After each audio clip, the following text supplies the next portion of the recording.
Hola, buenas noches. Bienvenidos una vez más a este verano estupendo cinematográfico y televisivo, porque ya la semana pasada emitimos una película de Frankenheimer y ahora con otra de Sidney Lumet. Yo creo que damos un buen panorama de lo que supuso esa generación de hombres nacidos en la televisión, hombres no solo realizadores, sino escritores, productores, etcétera, y que dieron el paso a la cinematografía.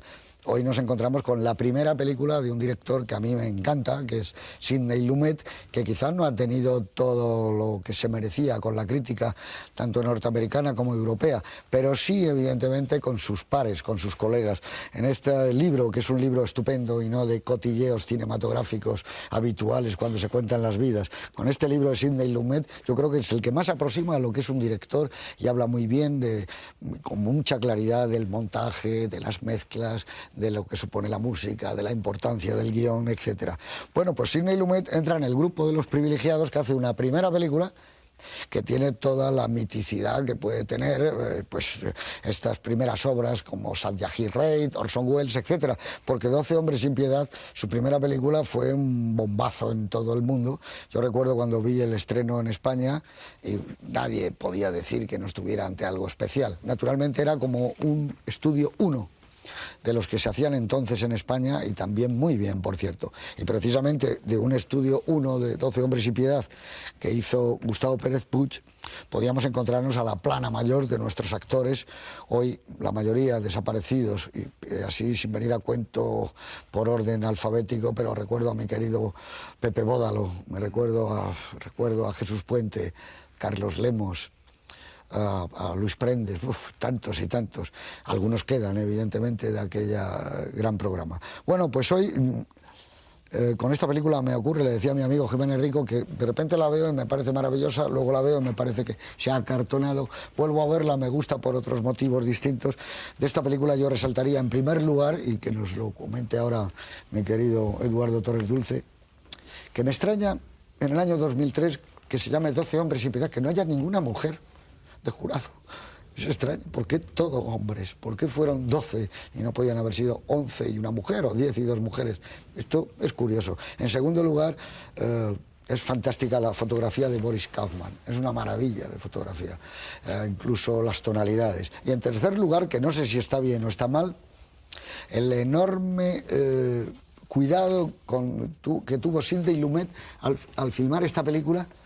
Porque si ustedes se fijan, y aquí nunca damos consejos de este tipo, ni los vamos, esto es como una orientación, toda la primera mitad de la película está filmada con unos objetivos amplios, con la cámara baja, con lo cual la habitación parece más grande. Después la cámara se pone a la altura de las miradas en el segundo tercio, y en el último, decididamente, la cámara se pone abajo, vemos las luces, vemos el techo y vemos como ese mundo se hace cada vez como mucho más cercano e inmediato a nosotros.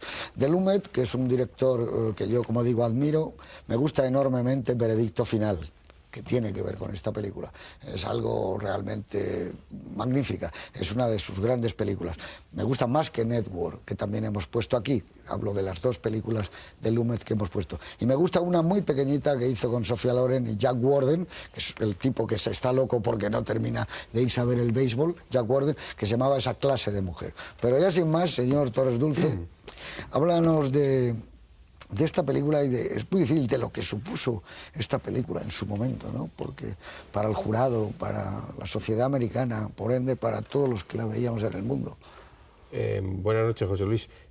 Esta película me sucede exactamente lo mismo que has comentado, creo que lo has comentado en relación con Antonio, es decir, que va y viene en mi estima y en mi poco aprecio según avanzan los tiempos. Tengo que decir que cuando la vi por primera vez, y no recuerdo si la vi por razones de edad, primero el Estudio 1 de Televisión Española, magnífico Estudio 1, y después la película o viceversa, pero por lo menos si no fue más o menos coetánea, la verdad es que me produjo una impresión de teatro filmado y no le di mayor importancia que el trabajo con respecto a los actores. Quizás porque en ese momento, para qué voy a decir lo contrario, a mitad de los años 60 había dos tipos de cine que a mí, y que yo creo que a la gente de mi generación nos gustaba. Uno, el cine clásico, y dos, la Nouvelle Vague. Y yo creo que esta película no tiene nada que ver ni con el cine clásico ni con la Nouvelle Vague. Con lo cual la apreciación de esta película a mitad de los años 60, más o menos, a finales de los años 60, resultaba pervertida, viciada por estas dos circunstancias. Creo que eso es lo más importante. Lumet es un hombre de la televisión, un hombre culto, un hombre que viene del medio cultural neoyorquino, un hombre con ideas, un hombre progresista, liberal, con ideas claras y determinadas que se van a ver presentes a lo largo de toda su carrera, con una manera de trabajar en televisión en la que se rueda de una forma radicalmente distinta de lo del cine, donde se privilegian determinados movimientos de cámara para resaltar dramáticamente las situaciones, donde se juega mucho con el texto y con los actores, y donde hay un tipo de iluminación que es la que coge el fotógrafo, el director de fotografía en esta película. En segundo lugar y fundamentalmente, además, esta es una obra en la que la asunción de la teatralidad resulta ciertamente notoria, no se oculta de arriba abajo, no se oculta en la puesta en escena, no se oculta ni siquiera en la forma de dialogar que tienen los personajes, incluso de moverse dentro del encuadre. En tercer lugar, esta es una película de tesis, de arriba abajo, intenta reflejar el hecho de dos ideas absolutamente básicas. Uno, para que haya un juicio justo es preciso que se cumplan las reglas, y dos, las reglas básicas son presunción de inocencia, todo el mundo tiene derecho a la presunción de inocencia por muy horrendo que sea el crimen, y dos, la decisión procesal. Siempre que exista una duda razonable es preciso votar esa expresión que en inglés es no culpable, que aquí se traduce en la traducción como inocente, pero es realmente guilty. Not guilty, no culpable. Que digamos que no es exactamente lo mismo como decir directamente inocente, es decir, no aprecio datos suficientes para poder cambiar la presunción de inocencia en beneficio de la culpabilidad de esta persona. Y luego, finalmente, esta es una película soberbia de actores, algunos conocidos, otros que empiezan a emerger en ese momento, como es Robert Webber, por ejemplo, ¿no?, que después se utilizará de una forma más como actor característico, y desde luego es una obra de productor ejecutivo, actor, que es Henry Fonda, sin ningún género de dudas. Con estas características, en este momento, mi apreciación de la película es muy positiva. La he visto en las últimas semanas, la volveré a ver esta noche, pero me encuentro con que el acartonamiento con que la he visto en otras veces, la verdad es que queda muy despojado. No es mi tipo de realización, pero yo creo que la procedencia televisiva, la preeminencia del texto, de la presencia de los actores y determinados movimientos de cámara, la utilización de los ruidos, ese ventilador, esa lluvia que se produce, es muy efectiva, no es efectista.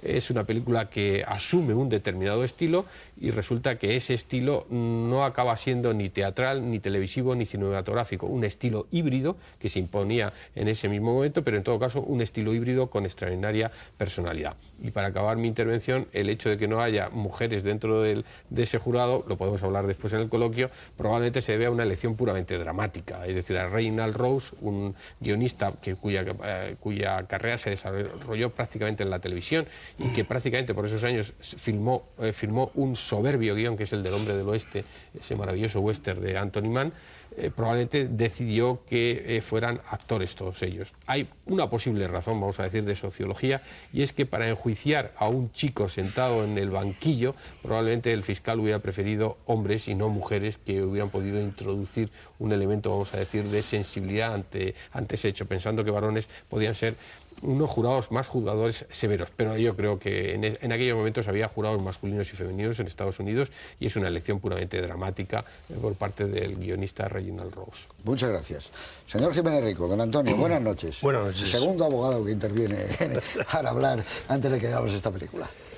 Yo no quiero adelantar ningún juicio personal, porque quiero dejar a los espectadores en libertad absoluta para que juzguen la película. A mí me parece, como cosas preliminares, que en primer lugar que se trata indiscutiblemente como una especie de western dialéctico, lo cual en principio es atractivo.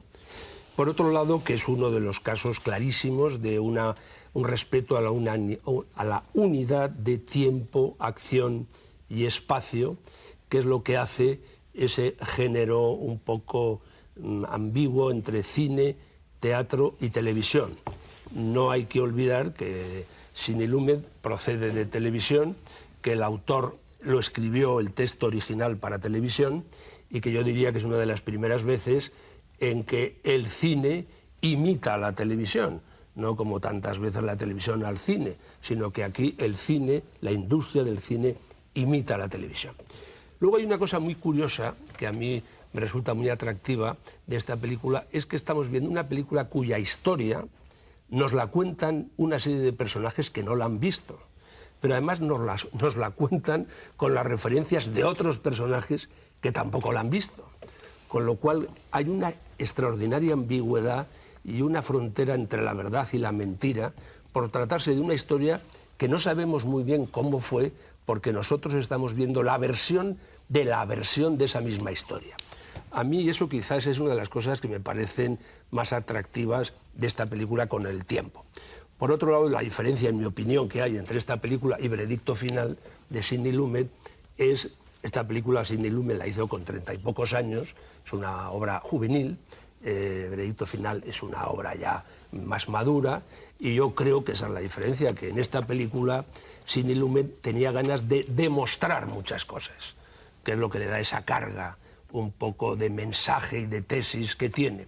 En cambio, con los años y con la madurez, uno ya, siguiendo las instrucciones roselinianas, se limita a mostrar las cosas. Pero aquí yo creo que más que mostrarlas, él trata de demostrar. Él trata de convertir la película en un alegato. Es una película de esas que decíamos hace muchos años, con mensaje. Lo que no sabemos es si el mensaje es contra la institución del jurado, contra la administración de justicia, contra la condición humana, pero no cabe duda que es una obra de tesis. Y yo creo que esa es una de las razones que hace que la película tenga un peso excesivo por este sentido de Lumet de hacer una película con una tesis que él trata de demostrar y que quiere que además se discuta. Esperemos tener tiempo para hacerlo. Muy bien, muchas gracias. Luis Alberto de Cuenca. Buenas noches. Muy buenas noches, José Pues Luis. añade algo antes de que nos vayamos a la sala 228. No será abogado, pero estamos todos deseando irnos a la sala 228 a ver la película. Lo que no me explico muy bien es por qué se tradujo al castellano 12 hombres sin piedad, porque eso de sin piedad, pues 12 en cualquier caso no, como veremos dentro de muy poco. Tampoco entiendo el título original, 12 Angry Men. ¿Por qué angry? Tampoco es que estén particularmente angry estos señores. Airados, enfadados. Airados, pero yo no sé, enfadados, no están enfadados. Bueno, cada uno lo que quiere es irse a hacer las cosas que tiene que hacer. Yo la verdad es que es una película que vi en su tiempo, no cuando se estrenó, por cuestiones de edad, pero sí después, probablemente, yo no sé, la vería en los años 70, en alguna reposición, en la Filmoteca, tal vez. Y recuerdo también ese estudio 1 a que habéis hecho referencia, y recuerdo mucho más cercanamente una función de 12 hombres sin piedad en el Teatro Fígaro hace un par de temporadas, en la que participaban algunos de los supervivientes a los que has hecho referencia, por ejemplo, Pablo Sanz, Fernando Delgado. Fernando Delgado. Y la verdad es que debo decir que es una obra que en teatro se sigue mejor que en cine. Quiero decir, no es que no me guste en absoluto la película de Sidney Lumet, pero me ha defraudado un poquito cuando la he visto después de haber visto la obra de teatro y después del paso de los años. Creo que la fotografía, coincido contigo, de Kaufman es espectacular, la música es muy buena, de Kenny Hopkins, esa armónica recurrente que ubica perfectamente los estados de ánimo de los protagonistas y sobre todo de la acción. Y hay cosas muy meritorias, fue nominada para el Oscar, me parece que tuvo 3 nominaciones, mejor película, mejor director y mejor guión adaptado, puesto que era una obra de teatro. No quiero tampoco anticipar más que eso, que me ha defraudado un poco la película. Creo que de todas maneras tiene más virtudes que defectos. En los momentos intermedios, los momentos menos dramáticos que van trabando la acción, yo creo que Lumet es a veces un poco gratuito, lo iremos viendo después, pero la labor de actores es formidable, especialmente yo diría, no tanto, que está muy bien Henry Fonda, pero me gusta mucho más en otros papeles, sino algunos actores secundarios que están portentosos. Voy a destacar uno, Sweeney, por ejemplo, el viejo, McCardle, es un personaje formidable. Y luego, para terminar, decir que esta película, me lo decía el otro día mi mujer y lo repito aquí, está utilizada en las empresas, en las técnicas de comportamiento de grupo a nivel de toma de decisiones, porque la manipulación a que Henry Fonda somete a los 11 miembros restantes del jurado es tan increíble que en el mundo de la empresa para medir la capacidad de influencia que puede tener un individuo en un grupo, se utiliza el ejemplo de 12 hombres sin piedad. Muy bien, muchas gracias. Bueno, pues yo me voy a quedar solo, porque ahora yo estoy en... La última vez que la he visto me gustó, ahora la voy a ver con vosotros después de haber pasado por todas esas fases. Yo creo que hay que ser agradecido, y con el cine más. Y a mí esta es una película que cuando yo la vi la primera vez me dejó estupefacto. Yo nunca he olvidado la cara del juez al empezar la película, con una especie de monotonía y aburrimiento, que le dice, bueno, pues ahí tienen ustedes, y hagan lo que quieran. La cara del niño, del chico al que pueden llevar a la silla eléctrica, que tiene algo que ver del chico de Buñuel, del Jaibo. Es un chico como de Einstein, un chico con la tez muy oscura. Yo creo que está basado en un guión televisivo, no en una obra de teatro, de Reginald Ross. Es guión televisivo. Yo creo que es un guión televisivo original, no es una obra de teatro, es como un teleplay de los que hacían ellos. Y bueno, aquí hay un personaje importantísimo en esta película, que es el cameraman, Saul Midwall, que realmente... No es que sea un festival de encuadres, es que ya no se puede poner la cámara en ningún otro sitio. Esto es un alarde, porque cuando salen al cuarto de baño, luego todas estas cosas que a mí en un primer pase me impresionaban, las toallas aquellas no las había en España, que se atrancaban, luego se pusieron después las bombonas de agua con los vasos cónicos de papel de cera. Entonces estabas en un mundo distinto, y además era el del jurado, aquellos tipos que uno de ellos tenía entradas para ir a ver el béisbol a los Yankees con Cleveland, era el equivalente de gente que tú conocías que se ponían nerviosas y llegaba tarde al fútbol. Un tipo que tenía una empresa de mensajeros. Aquí no había mensajeros, no se sabía lo que era todavía muy bien eso de la mensajería. Es decir, que por una serie de que si yo voy rascando de cosas sociales, me gusta mucho más que por la propia historia, que a mí me queda como una historia policíaca, en donde al final, más que de tesis, es policíaca y a ver lo que va ocurriendo. Pero allí salía un relojero, un tipo que trabajaba en publicidad, un arquitecto, y luego hay momentos, por eso digo que hay que ser agradecido, que yo he discutido con tantos amigos a lo largo de toda mi vida, a mí me sigue pareciendo maravilloso de guión y de realización, cuando Henry Fonda va arrastrándose y van contando los pasos. Eso está muy bien inventado y está muy bien filmado. El momento en que empieza a llover, y si ustedes tienen suerte, y nosotros también, como me ocurrió una vez, y creo que fue un pase televisivo, que estamos en verano ahora, y la película se desarrolla en verano. Tiene mucho que ver el verano madrileño con el neoyorquino, pero tendrá mucho que ver con el verano de Barcelona y de Valencia. Y si empiezan a verla con las ventanas abiertas en una noche de mucho bochorno, como puede ocurrir hoy, y cuando empiece a llover y se rompan los cielos también, porque el bochorno va a traer una tormenta, y van ustedes a ver cómo llueve a través de su ventana y a través de la ventana de la película, se creará, como me pasó a mí, una sensación de verosimilitud y sobre todo de amor al cine. Yo creo que Sidney Lumet, más allá de que esta es una película de mensaje o de recado, yo creo que ama el cine y ha cuidado con tanto esmero y con tanto mimo esta película, que depende de cómo la veas, adviertes el que dices, caramba, este tipo para su primera película echó el resto. Y luego transmite algo la primera vez que se ve como civilizado. Es una película civilizada. Tiene algo que ver el personaje de Davis, cuando al final dice, ¿cómo se llama usted? Dice Davis, cuando el viejo le da la mano, de emoción. Cuando esos tipos se dispersan por la ciudad en el encuadre más amplio de toda la película, con un objetivo que yo creo que baja hasta del 20, y bajan por esas escalinatas, cada uno a su vida, a mí me transmite algo de civilización, de decir, bueno, está bien. Y Henry Fonda tiene algo que ver en algunos momentos con ese Atticus Finch. No es ese padre que todos hubiéramos querido ser, pero sí es ese tipo que en una situación difícil querríamos tener de nuestro lado para que nos defendiera. Ese es un personaje que a mí me parece que está muy bien, y naturalmente por eso él quiso producir la película. Pero en cualquier caso vamos a verla, y desde aquí pues mi gratitud a un tipo de televisión que se hacía entonces muy enraizada, con problemas que a lo mejor el cine no tocaba, pero que era Marty, La noche de los maridos, era esta película de 12 hombres sin piedad, tipos de mucho talento que estaban en la televisión escribiendo, filmando o produciendo. Como homenaje a Frankenheimer, desaparecido, y a tantos y tantos, a Delbert Mann, al propio Lumet, a toda esta gente, yo creo que sirve muy bien esta película. Y también como homenaje a actores españoles que la hicieron hace ya muchas décadas. Yo creo que el director sigue entre nosotros felizmente y haciendo teatro, y de una manera estupenda, Gustavo Pérez Puig, pero que también pusieron lo mejor de sí en cada uno de ellos, y en la iluminación, en la puesta en escena, en cómo filmaron esta obra, que no sé por qué, pero yo creo que no ha habido televisión en el mundo que no haya puesto nunca de su propia cosecha, y naturalmente la película. Con todos ustedes, 12 hombres sin piedad, una obra de televisión de Reginald Ross, dirigida por ese Sidney Lumet que años después, muchos años después, haría esa obra maestra que es Veredicto Final. Con todos ustedes la película.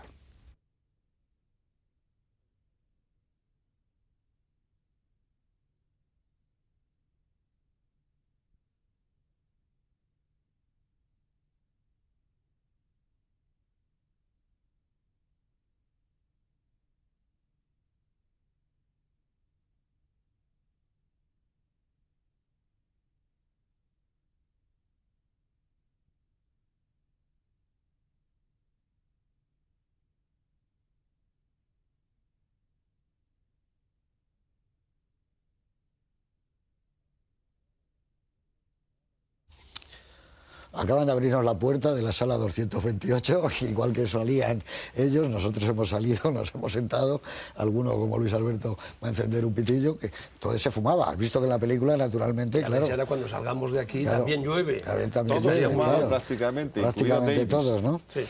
Es del año 57, el teleplay, por llamarlo con propiedad, la teledrama o telecomedia o teleobra, es de un año antes, pero cuando se estrena la película, que es un gran acontecimiento, yo creo, en todas partes, pues estamos en un año que para el cine es tremendo, porque es el año, por ejemplo, que muere Humphrey Bogart, pero también el año que José Luis Martín Descalzo gana el premio Nadal con su novela La frontera de Dios.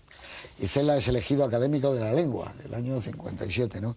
Se inician en Budapest los procesos de los que se alzaron contra la Unión Soviética. El New York Times publica un reportaje con Fidel Castro en Sierra Maestra que desmiente el anuncio del general Batista de que la guerrilla estaba acabada. Entonces el New York Times apoyaba naturalmente a Castro por activa y por pasiva. Muere una gran poetisa chilena, naturalmente Gabriela Mistral, y también el escultor rumano Brancusi, que abandonó el clasicismo por influencia de Rodin, que era su gran amigo. También muere Max Ophuls, uno de los directores cuyas obras hemos puesto aquí varias películas, Carta de una desconocida, Lola Montes, etc. Rafael Sánchez Ferlosio gana el premio de la crítica por su novela El Jarama. En Estados Unidos, Jack Kerouac publica su libro que marcará una época, On the Road, en el camino, un libro que hoy es, bueno, pues auténticamente seminal. Los Oscars principales de ese año van para El puente sobre el río Kwai, todo lo opuesto, naturalmente, de 12 hombres sin piedad. Eso es una película abierta, filmada en Ceilán, con un estupendo guión que entonces no se pudo hacer público, pero que era de Michael Wilson, y que años después, cuando ya había muerto Michael Wilson, se dio una fiesta en la Academia de Hollywood y la viuda recogió el guión. Aquí lo tuvo que firmar el autor de la novela, Pierre Boulle, ¿no? Y digamos, ya para terminar, de este año 57, que se estrena quizá el mayor éxito de la historia del cine español, la película de Juan de Orduña, El último cuplé, lanza como estrella naturalmente a una Sara Montiel, que a partir de entonces ya vendrá a España de una manera definitiva, y cada año hará una película. La Violetera, Carmen la de Ronda, yo creo que las primeras eran magníficas, hechas buenísimo por Amadori, por Tulio de Micheli, pero claro, la mejor yo creo que sigue siendo El último cuplé, de un director español que había tenido éxitos pues sin parar en nuestro cine, como Alba de América, Locura de amor, bueno, Agustina de Aragón, Pequeñeces, que es un maestro incontestable de nuestro cine, antes actor, y que bueno, con El último cuplé se produce algo que no suele pasar mucho con el cine, y es que el director y la estrella que han compartido ese éxito no vuelven a trabajar nunca más, que esto es curioso, ¿no? Pero evidentemente, sin duda alguna, habría que mirar con el control de taquilla que no existía, con un número de butacas que tampoco se podría saber si fue esta película o Marcelino Panivino la de mayor número de espectadores. No se sabe, pero bueno, yo creo que quizá El último cuplé El último cuplé fue algo... Pero no en el Rialto. El Rialto estuvo un año. Un año. Pero a cine lleno. O sea, de no haber localidades nunca. Y en todas las ciudades. Y, entonces, y además, entonces había una práctica que te cuentan los viejos empresarios, y es que cuando una película no funcionaba, tiraban de las películas que habían sido un éxito seguro, es decir, que se volvían a reponer, sobre todo en los pueblos, en algunas capitales de provincia, Marcelino, pues El último cuplé. Y los cines de verano que no se sabía lo que entraba, y entraban 2.000 personas y era como si no entrara nadie, continuamente. Pero seguramente que El último cuplé y Marcelino han sido los dos grandes éxitos de taquilla del cine Yo español. quizá, no sé, quizá por el color, creo que sería... También Locura de amor, no olvidéis. Sí, pero es que esto yo creo que fue el momento... Digo número de espectadores, claro. Sí, el momento espectacular, el año 57, el cine era todo, ¿no? Y el último cuplé era una película... Quizá le perjudicaba que no era autorizada para todos los públicos, salvo fuera de las grandes capitales donde todo el mundo entraba. Luego tenía una explotación estupenda en Latinoamérica, cosa que eso ahora prácticamente se ha perdido. O sea, estas películas repetían el éxito en Latinoamérica. Y digamos, para terminar este año, tengo aquí otra nota, que se publica la novela de Boris Pasternak, Doctor Zhivago. Una novela maravillosa que le da, de alguna forma, el premio Nobel a Pasternak, que, como saben ustedes, no pudo recoger porque se lo impidieron las autoridades soviéticas, y luego sería una película que llevaría al cine con un talento enorme David Lean, y que haría una obra maestra de esa novela, que también es una verdadera obra maestra. Y nada, para que este año, digamos que a los 94 años muere en Francia Charles Pathé, uno de los grandes pioneros mundiales del cine. Y ya que estamos aquí, tenemos aire acondicionado, cosa que en esa época no había en los jurados, ¿no? Y no funciona el ventilador, ¿eh? El ventilador iba con la luz. Claro, eso era muy moderno entonces. Claro, iba muy moderno. Era muy moderno eso. Hay una presencia muy grande del calor. Pero fíjate que hay en un momento dado, me parece que es Jack Warden, el que hace de aficionado al béisbol, que dice que si no hay aire acondicionado, ¿os acordáis? O sea, que había posibilidad de que hubiera aire acondicionado. Son los escasos medios que tiene la Administración de Justicia, no solamente en este país, sino ya se ve que en Estados Unidos, vamos, o por lo menos en el Distrito Judicial de Manhattan, que es donde se desarrolla la película. El título... Sí, lo que decía Luis Alberto, yo pienso que el título que resume la película, sobre todo una vez visto, es 12 hombres sin criterio. Pues quizás. Porque es tremendo. ¿En qué manos está el pandero de los jurados? O sea, si todos los jurados son estos señores que lo mismo dicen culpable que no culpable, en función de la prisa que tienen, del fútbol, del béisbol, de que hay un listillo, un pico de oro, como dice Lizikov, que los convence, te quedas anonadado, porque es que no tienen ni criterio ni personalidad. Pero yo ahí ya discrepo un poco. Pero tú crees que estos señores... Yo también ¿Tú crees que estos señores, cuando votan culpable o inocente, votan en consecuencia de algún rigor, de algún análisis de los hechos? Bueno, tú, mientras hablábamos la película, y yo coincido totalmente contigo, Antonio, lo que pasa es que yo creo que tú lo decías en un sentido estético, que ahora seguro que te explayas, y además con tu sabiduría lo dejarás perfecto, dicho sea de paso, que es la palabra artificiosidad. Yo tenía apuntado por aquí en las notas la palabra artificiosidad desde el punto de vista, voy a ponerme un poco pedante, dialéctico, es decir, de los argumentos que allí se colocan, ¿no?, encima de la mesa. Pero lo cierto es que estamos ante un jurado popular que, con todas las ventajas e inconvenientes, en Estados Unidos es una institución clásica que arranca desde prácticamente la Constitución de la nación americana, por herencia de los ingleses, que tienen que ser legos, es decir, que tienen que ser ciudadanos normales. Aquí, dicho sea de paso, hay alguno que dice, yo ya he repetido en varios jurados, esto estadísticamente es muy complicado, por lo menos en el sistema español, pero bueno, ahí parece que hay alguno que ya tiene experiencia previa en juicios por jurados. Pero bueno, son legos, y que evidentemente lo que saben del caso es los 6 días de la audiencia que se ha desarrollado ante ellos, donde los abogados al principio que lo dicen, estos picapleitos había que acabar con ellos, un fiscal muy habilidoso, y da la impresión de un abogado de oficio no especialmente ni habilidoso, ni concernido por el caso, ni realmente profesional a estos efectos en la defensa de alguien que se juega la pena de muerte, un chico pobre y con una infancia difícil. Y claro, ¿qué te encuentras? Te encuentras con unos ciudadanos normales. Yo creo que yo siempre digo que en las películas de jurados los rostros de los jurados son de honrados padres de familia, es decir, rostros grises. El casting procura encontrar rostros neutros nosotros, no vemos en ningún caso ningún jurado en las clásicas películas, Anatomía, etcétera, etcétera, no vemos absolutamente ningún rasgo distintivo de ningún jurado, y aquí entramos en la sala pues prácticamente y empezamos a ver. ¿Qué es lo que sucede? Bueno, yo me temo que la mayor parte de las discusiones de jurados, yo por supuesto no he estado en ninguna, no puedo estar, evidentemente, pero se produce esto, es decir, se produce alguien con las ideas claras y habilidad dialéctica, y gente que entra con unas ciertas ideas y que va modificando dichas ideas. Claro, como esto es una obra de tesis para demostrar determinadas cosas, desde mi punto de vista, uno, que la institución del jurado es buena, que la institución del jurado, pese a los materiales humanos con los que funciona, y sobre todo que los principios de la democracia judicial funcionan, porque basta con que alguien que tenga una duda razonable pueda cambiar los criterios de los demás. Hay gente que cambia, por ejemplo, el de Jack Warden, ya se lo dicen, y dice, bueno, usted lo que quiere es acabar pronto, ¿no?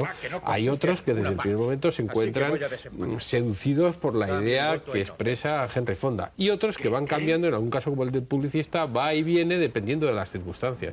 Claro, esto yo creo que es un artificio dramático, sin ningún género de dudas, pero con un trasfondo que es real. Y es un ciudadano normal al que le cuentan un caso, tiene una opinión inevitablemente, pero como alguien le desmonte con habilidad la opinión que se había formado en atención a una prueba, cambia absolutamente. Yo creo que esta es la riqueza y la tragedia del jurado, que además, en un juez profesional probablemente se dé menos. También es cierto que los jueces profesionales pueden tener un cierto acartonamiento ante la realidad por el aspecto ritual de las pruebas. Bueno, la mayor parte de los argumentos se pueden utilizar en favor y en contra. Por eso yo coincido contigo que desde el punto de vista, bueno, afirmo que la película es muy artificiosa en cuanto a la presentación de los argumentos, pero estamos jugando en una estructura dramática en que lo importante es demostrar la tesis, y entonces te mueves en un ámbito, yo creo, ni siquiera realista, con arquetipos que se demuestran, yo creo, se muestran incluso en la forma de identificar a los personajes. Uno es un tímido, el otro es un despachado, uno es un pobre obrero, el otro tiene un acento extranjero claro y tajante, y hay dos muy airados, que son Lee Jacob y el personaje del actor Ed Begley, que bueno, al que se derrumba de una forma muy, muy dramática. Eso es lo que quería decir. Me parece muy artificioso, pero porque jugamos con arquetipos, y es evidente que estamos así. Y que el trasfondo, me temo que en los jurados, casi todos, como hay alguien con mucha personalidad, eso te iba a decir, puede influir. Todos hemos formado parte de jurados literarios o cinematográficos, siempre hay alguien que tiene un conocimiento mayor o algo, y te empieza a dar unas claves de por qué algo, y capacidad de arrastre. Pero que no teníamos en nuestra mano la vida de un hombre. No, claro. Es que lo que te sobrecoge es pensar la capacidad de. Pero que alguien plantee una duda razonable y decir, es que depende de que un señor le. Hombre, eso está muy bien. La grandeza, el personaje de Fonda es bueno. La grandeza de la institución del jurado no la cuestiono, entre otras cosas. Ni tampoco Lumet la cuestiona, yo creo. Porque me parece que es estupendo seguir la filosofía de que el pueblo es el que administra la justicia y tal. Pero a mí, en el caso concreto de esta película, que es lo que estamos hablando, es que a mí me parece que los personajes, de una forma intencionada, incluso quizás un poco artificiosa, te está diciendo constantemente que son personajes sin opinión. Es decir, que no les preocupa nada a este muchacho, que solo hay un hombre honesto ahí, que ya es un poco excesivo, que solo hay un hombre honesto, que es Henry Fonda, que es el que les hace hablar de la duda razonable, que ninguno de nosotros sabe ni qué es la duda razonable, ni la presunción de inocencia, ni nada. Y que simplemente pues llega un momento que se van dejando, como podrían haberse llevado al otro terreno si el personaje de Henry Fonda les convence de lo contrario. Evidentemente es que eso es el jurado. Pero, hombre, yo siempre pienso que aunque sean gentes sin estudios, sin preparación, gente incluso analfabeta, yo conozco mucha gente de ese tipo que tienen una opinión en la vida y un criterio y una ética. Pero es que ahí entra la artificiosidad y la obra literaria, el teleplay, y ahí entra, diríamos, lo que justifica, por ejemplo, el hecho de que nos está distrayendo este argumento, precisamente porque solo hay uno. Es que a mí me parece que Henry Fonda manipula a los jurados. Totalmente. Y Lumet nos manipula a nosotros. Nos hace convencernos de algo. Y a Lumet, Reginald Ross. Esto es un antexto. Alguien Por ejemplo, Reginald Ross, que pasa por ser un extraordinario escritor de televisión, y no lo dudo, tú decías la artificiosidad de los argumentos. Y yo diría que la ingenuidad incluso. toda la estructura argumental de la película tiene una serie de momentos culminantes, de trucos, que son de una ingenuidad, es decir, que de repente el testigo visual sea miope, el testigo auditivo sea un anciano que no puede llegar a verlo porque no corre. La navaja sea muy corrientita. Son cosas de una ingenuidad que dice, no se le ha ocurrido otra cosa. Yo estoy de acuerdo contigo, Antonio, pero a mí yo me creo la película, es decir, reconociendo ese aspecto de artificiosidad, porque es una película de tesis. No es una película de lo que mi amigo el guionista William Goldman, el de Dos hombres y un destino, llama medicinal movie, una película de receta. En este caso, una película de receta democrática. De mensaje, ¿no? dilo. Fíjate, yo no la veo más tanto de mensaje como de tesis. Yo distingo la que quiere transmitir, es decir, yo creo que en esta no es una película machacona, que desde el primer momento intente demostrar ciertas cosas, que por supuesto es a lo que intenta llegar, ¿no? Pero yo me lo creo porque es muy habilidosa a la hora de presentar los personajes. Es decir, y ella es honrada. Es decir, que hay un personaje que demuestra claramente su futilidad, que es el personaje de Jack Warden, que está hasta las narices, que quiere jugar y que cambia el voto sencillamente por acabar antes. Pero es honrado, es decir, podría presentar todos absolutamente. Y luego presenta personajes muy quebrados, personajes como el que ha vivido en el suburbio, todos personajes arquetipos. Pero la artificiosidad y los personajes arquetípicos van con la idea fundamental de que las pruebas pueden desmontarse y que lo importante es pensar por sí mismo y examinar esas posibilidades. A mí eso me parece bien, porque eso es en el fondo... Como no me va a parecer bien a mí. No, pero me parece bien dentro de la propia película, porque me permite un cierto juego de frontón, admitiendo cuáles son las reglas del juego. Y como la película no me miente desde el primer momento, me caracteriza físicamente y por el vestuario, los personajes casi desde el primer momento, me cuenta un poquito de ellos, tiene hora y media, tampoco... hay que tener en cuenta que nosotros entramos con un hándicap a ver esta película, y es que no sabemos lo que ha pasado en el juicio, únicamente tenemos la imagen patética de un chico. No, eso es lo mejor de la película. El summing up, el resumen final del juez, que es bastante imparcial, donde empieza a poner el énfasis sobre lo del tema de la duda razonable, e inmediatamente entramos en una sala en la que unos personajes a los que desconocemos absolutamente tienen que echar encima sus traumas personales que están ahí presentes, algunos muy directamente relacionados con el tema, como es el personaje de Lee Jacob, incluso el de Ed Begley, el viejo casi fascista a la hora de atribuir todos esos detritus humanos de los barrios bajos, de los chavales que son culpables desde que nacen, etcétera, etcétera, y luego el resto que tienen todas sus propias psicologías. Así que, admitiendo la artificiosidad, yo entro en las reglas, admitiendo las reglas del juego, entro, y voy a decir entre comillas, que disfruto las veces que la película, como es ahora la fase en la que estoy de apreciación cautelosa, es decir, no me parece que sea mi película favorita,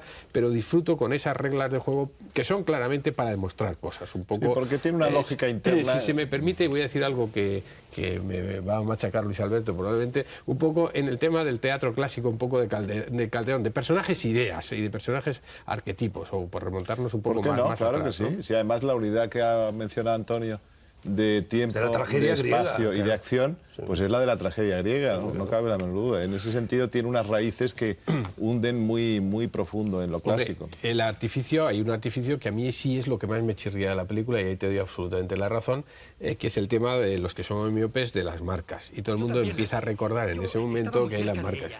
Claro, lo que sucede es que cuando el guionista se ha metido en un barullo notable al examen de las pruebas y en ese momento dramáticamente se está volviendo la votación contra Fonda, tiene que recuperarla de alguna forma. Ese sí que es un extremo de artificiosidad injustificada dentro de la estructura dramática. Yo creo que se puede inventar otra cosa que sea menos elemental que lo de las gafas, como el número ese que monta, que no digo que esté mal, lo de los pasos y tal. O sea que todo el desmontaje de la historia que nos están contando es por trucos que a mí me parecen bastante candorosos. Porque, pues eso, que el testigo visual se le desmonta porque usa gafas, coño, es una cosa un poquito que dices... En su día a mí me pareció estupendo, pero también yo era muy candoroso en aquel Claro, momento. yo creo que entonces el mundo era otro, porque en su día fue un éxito en todas partes. Todo el claro. rato.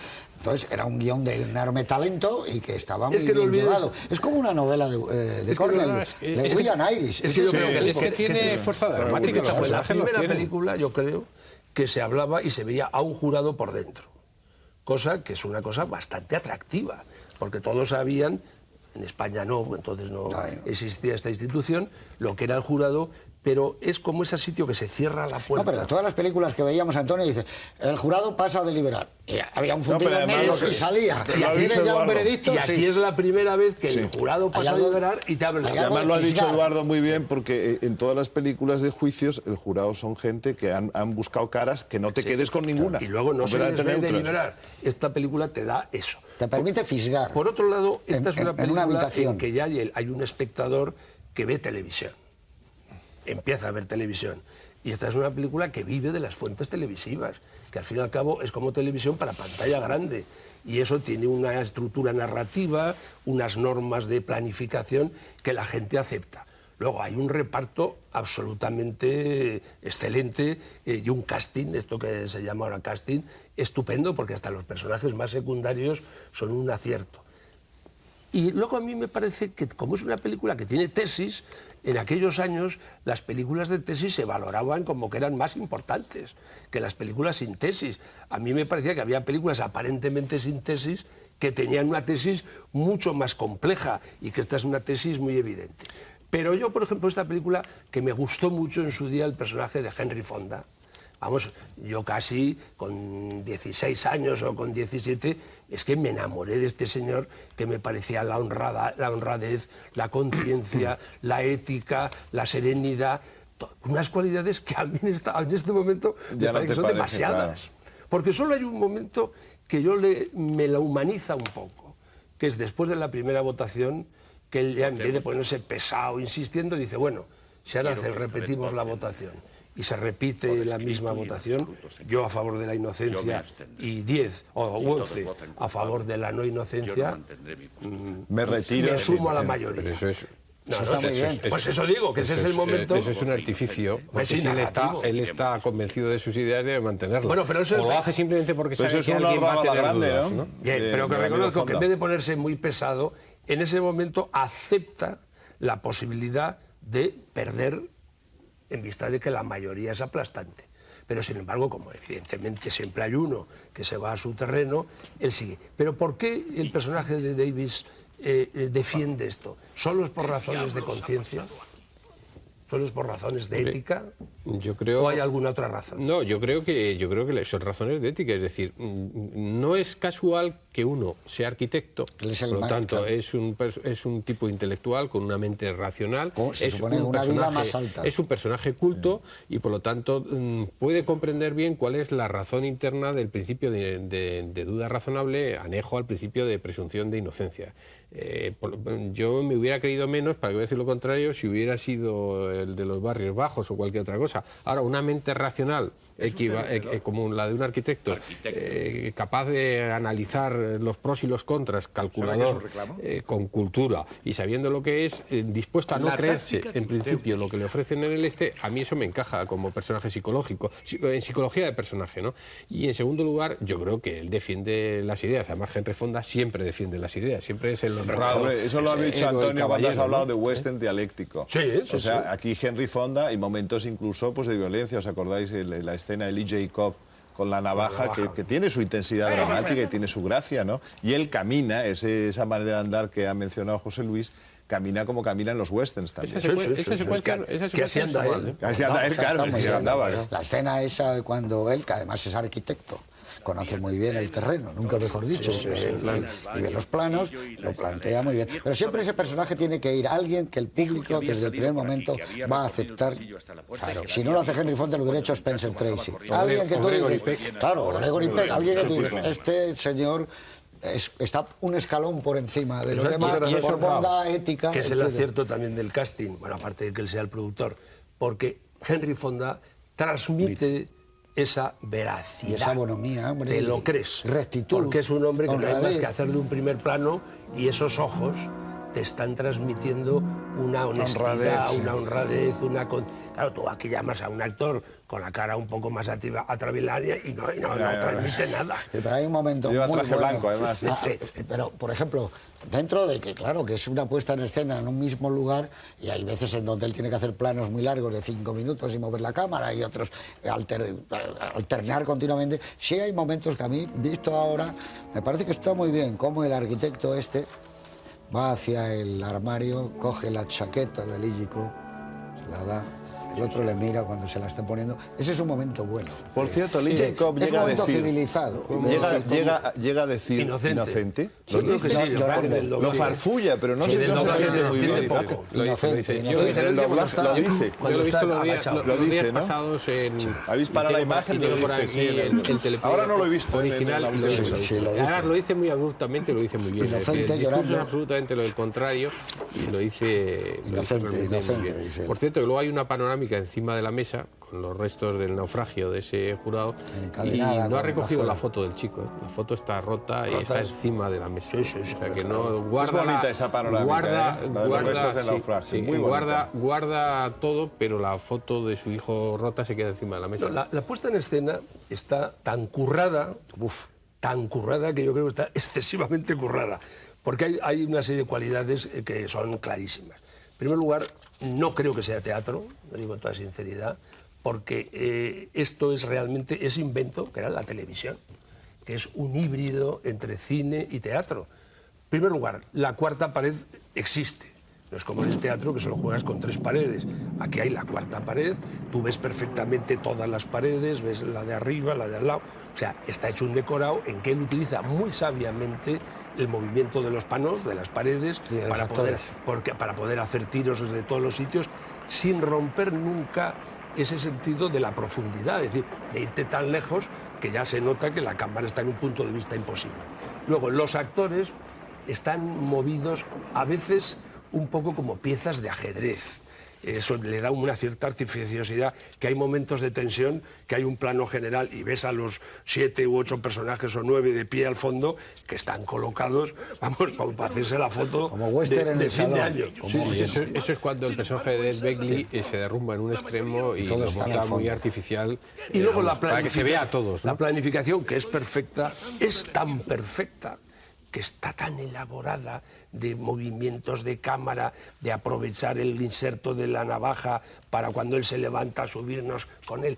Es una película que yo aseguraría, no lo sé, que está hecho un storyboard y que ha seguido el storyboard al dedillo, o sea, que está toda dibujada antes de hacerlo. Yo lo que sospecho es que la puesta en escena fuera muy parecida a la que hiciera en televisión. Me gustaría ver la puesta en escena en televisión donde probablemente él, como se mueve en unos espacios parecidos, probablemente... Puede ser, pero es que te voy a decir, aquí se nota que salvo alguna excepción está rodado con una cámara. No, eso sin duda. Y en televisión seguro que lo hizo con 5 o 6. Sin duda. Y eso le da una... Entonces no se rodaba con tantas cámaras. Pero con 3. Tres, por lo menos. Con 3 por lo menos. Rodea Y 2 o aquí 3. se nota que es una cámara. sí. siempre. Aquí- una cámara saltando. Aquí es montaje de cine, no es montaje de televisión. Por eso digo que esto Pero, no es teatro pero puro. es un montaje de cine, yo discrepo de vosotros, es un montaje de cine que no es el montaje al que se estaba acostumbrado en ese momento, ¿no? Y hay por lo menos 2 o 3 primeros planos de Joseph Sweeney que están iluminados como si hubieran sido rodados fuera con otro tipo de iluminación, con otro tipo de grano. La película... Pues por eso no es televisión, porque en televisión te Ya lo tienes sé, que aguantar con la ya luz lo que sé, tienes. Ya lo sé, pero, Ahora, pero es una- es un cine nuevo. la planificación privilegiando grandes primeros planos en momentos en que se dice o se recepciona algo, se sale fuera de lo que normalmente se estaba rodando Pero yo- y siempre se había pero rodado. como dice Antonio, yo creo, Eduardo, clásicamente. que una vez rodado, estos vieron el material, a lo mejor dijeron, faltan 3 primeros Exacto. planos de fulano, Sí, un sí, es lo que corto de estoy no sé diciendo quién, yo. con Sí, el sí, decorado. lo estoy diciendo. Vamos a reconstruir esa escena y la Exacto, vamos sí. a empezar desde aquí, Y se porque nota, es perfecta. y se nota que la luz en cada primer plano es una luz para ese primer plano. No es como es habitual en los estudios de televisión, que normalmente pues, se hace una luz general. Porque estás y- iluminando a 3 cámaras a la vez, claro, Exactamente. que están... No, yo creo que en encendidas. ese sentido la película está... Pero es vamos, muy innovadora, ¿no? Porque precisamente esa Está irrupción de muy la bien. televisión en el mundo del Y cine... luego lo que yo digo, las lentes. Él dijo, voy a dividirlo en 3 partes la película. En la primera mitad voy a utilizar las lentes amplias. O sea, objetivos que vayan Angulares, el sí. 20, el 35, el 40, el 50, el 75, hasta el 100, hasta cerrarlo. Con la cámara alta, para yo tener una visión que se supone que nosotros les vemos a ellos en su trabajo.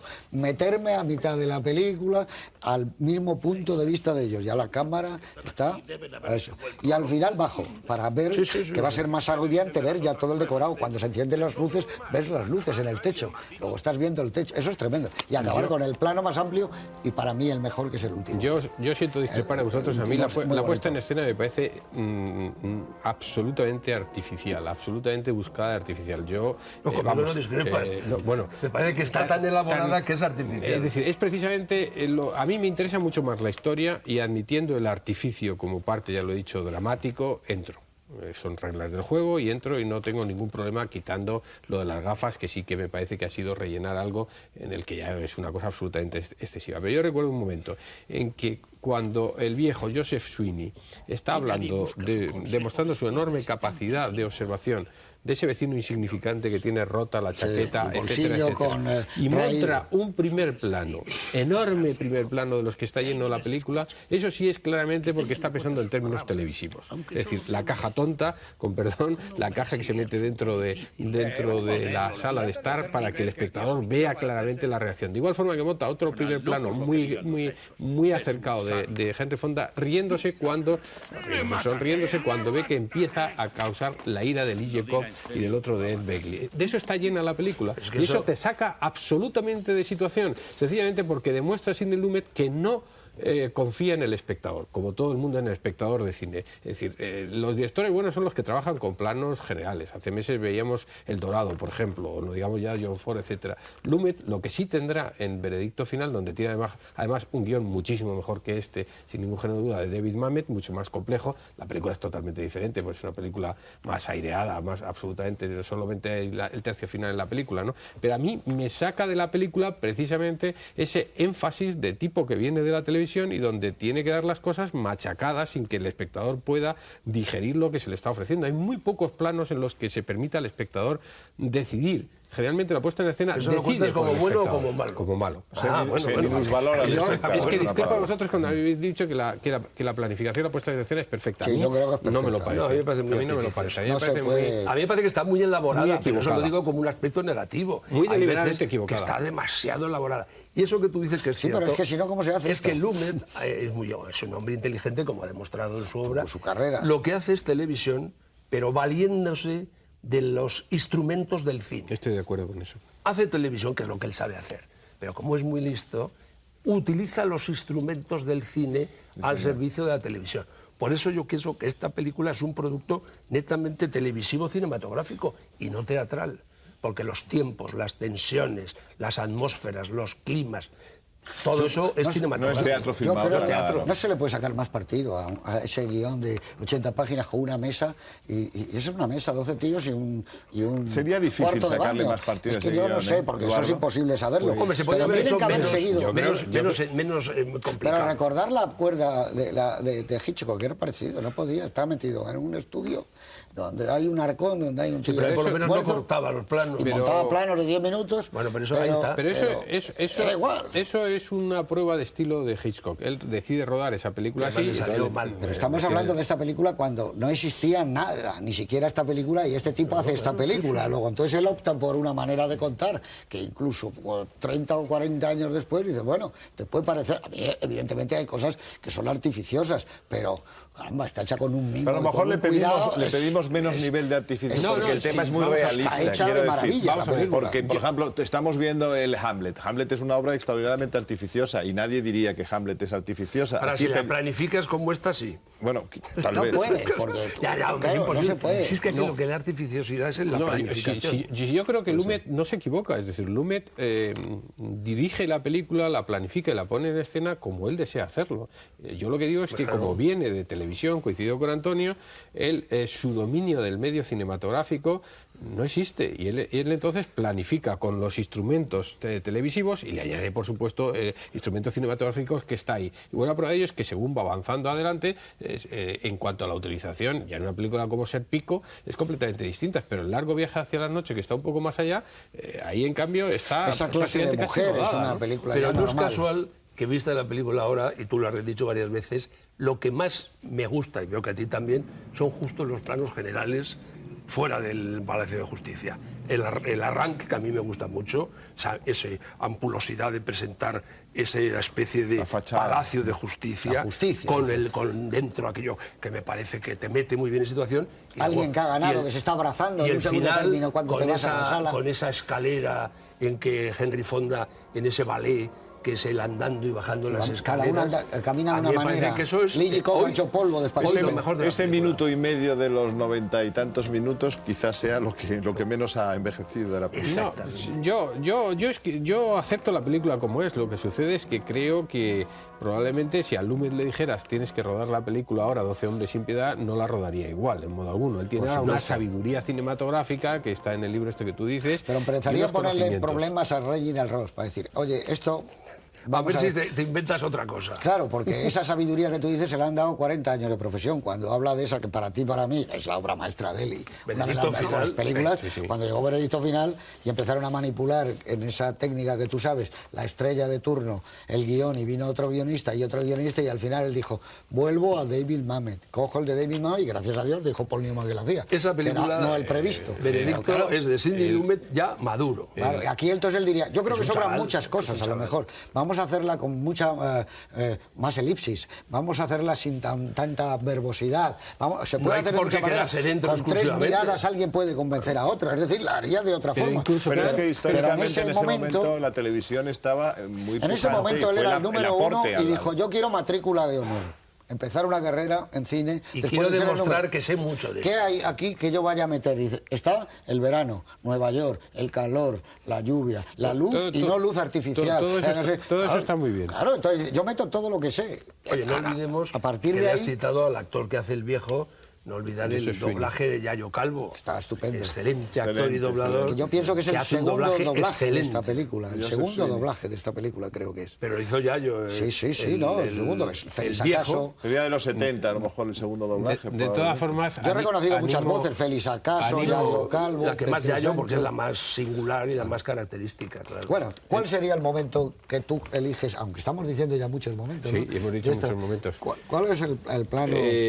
Yo, desde luego, creo... Para mí el plano es justamente antes, pero no por las razones que ha dicho Antonio, que puedo compartir, porque creo que está el corazón de la película, es lo que anticipa el corazón de la película, por lo menos para mí, es el momento en el que el jurado abandona la sala y algunos miran al chico, y creo que eso no es absolutamente casual, eso sí que es de puesta en escena de un director y no simplemente de un empleado televisivo, con todos mis respetos para ese momento, y luego un plano muy hermoso que es el fundido del rostro del chico sobre la sala vacía del jurado. Eso y la panorámica final con los restos del naufragio son las dos cosas que me gustan. Hay dentro de la sala también momentos estupendos, para que me decir lo contrario, pero a mí me gusta eso porque ahí es donde se demuestra que Lumet sí tenía el talento que después, no en todas sus películas, pero en alguna parte importante de su carrera demostró. Para ti, Antonio. Pues yo, insistiendo en lo que dice Eduardo, le voy a dar un matiz. Lo que más me gusta es la elección del rostro del chico. Quien eligió esa cara merecía un 10, porque es un rostro inexpresivo, ojos grandes, doloroso, piel oscura, un poco latino, no sé, sabe sí, muy como bien, puertorriqueño. Y a mí me parece que ese rostro que es tremendo, sobre todo que sabes que está en juego su vida. La desolación. Y eso no es un actor, porque ese señor no dice nada. Solamente es que alguien se ha preocupado de ver cientos de caras hasta que ha elegido la de este muchacho, que me parece uno de los mejores aciertos de la película. Para ti. Yo creo que el movimiento de cámara está acompañando de una manera muy, muy perfecta el diálogo, ¿no? Y quiero recordar, por ejemplo, aquella panorámica descendente de las manos alzadas para la votación al plano personal del publicista cuando se añade a los not guilty, ¿no? Ese plano me gusta. Por eso te digo yo, él ha agotado todo el zumo expresivo. Dice, tengo que hacerlo con que se vea, en insertos de las manos. No hay nada que le haya quedado por hacer. El baño, no le puede sacar más jugo. No se queda una esquina sin ver. Yo creo que si hiciéramos, este no es el programa, pero si hiciéramos un paso dirías, al lenguaje cinematográfico dice, insertos, sí. Primeros planos, sí. Grandes primeros planos, sí. Planos medios, sí. Over the shoulder, hombro contra hombro, Picados sí. contra planos picados. medios, picados contra picados. Las cuatro paredes. enfáticos, Es exhaustivo. verse en plano general corto, catálogo. plano general... Tienes razón, pero por ejemplo... Hay todo, ya no puede contar más. Tienes Dice. razón, pero la elección Pero es un alarde, claro. de filmar el paso con la pierna arrastrando esto, un director clásico se va a plano general y deja que avance Fonda, que además lo va a hacer muy bien en plano general. Él no confía y enfatiza ese Eso es la plano. televisión. Está bien, que es una elección No, que porque este era viene muy de su joven. medio, concretamente. Y que viene Pero de él, por del medio de si la ahora mismo televisión. tuviera que rodar lo mismo, se habría ido después porque Henry Fonda, fingiendo que va a través del pasillo en plano general, tiene una fuerza mucho mayor que ese inserto a lo largo del pasillo, pienso yo. Lo que pasa es que él hace la elección que tiene que hacer en en el ese fondo es como momento, una sin ningún práctica de la género de duda, escuela ¿no? de cine. Ah, Este eso chico lo es, que ha querido matrícula demostrar o no. es que lo sabe todo, pero se le nota que es muy principiante. Sí, pero que claro, pero que... lo Principiante vemos- con nota. Lo vemos principiante. Ahora, en su momento Ya, dirían, hombre. oye, esto es un fenómeno. Hay que Fíjate ficharlo. lo que ha hecho. Claro, Ha metido claro. en el cuarto, lo ha hecho también como la tele y acaba y Pues fue un 40 alarde. películas. Claro. Ninguna votación la rueda igual. Es el primero de la clase. Cada votación la rueda Oye, de y son forma 7 absolutamente votaciones, diferente. ni más ni menos Eso lo que hizo 7. Frankenheimer en su primera película, igual. Decían, oye, pero este sabe todo, cómo rueda, como parece Orson Welles, decía, su rueda por arriba, por abajo. A mí la película no me parece pesada y nunca me No, lo ha no, parecido. está O sea, muy bien, tiene no. un Hombre, el estupendo guión tiene ritmo, carne. La Tiene película tiene una medida no es pesada. excelente. Cuando puede decaer, enseguida hay un golpe de tuerca que hace que eso, Eso bien a nivel personal, a nivel de conocer más un personaje o de que, no sé, sigue la trama aumentando en intensidad, eso está muy bien medido, el guión. No, él iba a colocarse en la industria del cine y demostrar que era un gran realizador y evidentemente lo Y los consiguió. actores están maravillosamente.